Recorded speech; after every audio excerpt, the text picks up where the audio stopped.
Komaro Bomshogeza yesterday akadeliver aiwa his address yakanga akavimbisa macitizens aiwa achitaura mashoko yeimpeachment yemutungamiri wenyika. Toona kuti nyika isange yakamirira aiwa his address.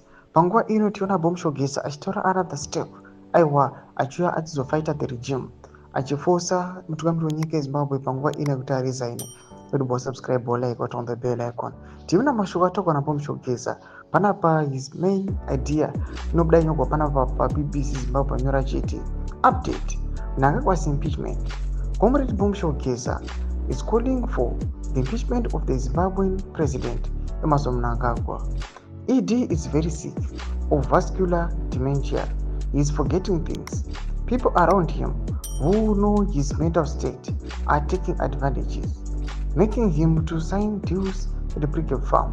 We can't allow the country to be led by someone who is mentally ill. Comrade Bombshell.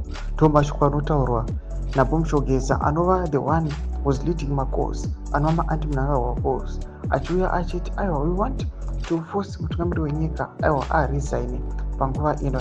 Panapa tiona yesterday aiwa achideliver his speech panapa anotaura mashoko ekuti we want to impeach mutungamiri wenyika. Tiitasa impeachment kuti chimbori chii vamwe vangadai vasingazivi.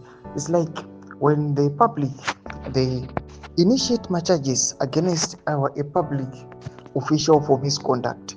Ndo mashoko anenge achirwa neimpeachment. Ndo anoda kutaura Bomshogeza achiti aiwa toda kuti initiator kuti mutungamiri wenyika asangana nemacharges pamusoro pemisconduct yaari kuita pamusoro pekurana nyika yeZimbabwe. Mashoko ari kubuda itogwa naBomshogeza. Vanhu ari kuenda maquestions vachiti aiwa will Bomshogeza succeed? But as you know kuti vanhu yes zvezvatogwa naBomshogeza anenge achizvida just because vanoziva kuti aiwa is trying to help maZimbabwe. Tinoda kuti the opposition has been destroyed.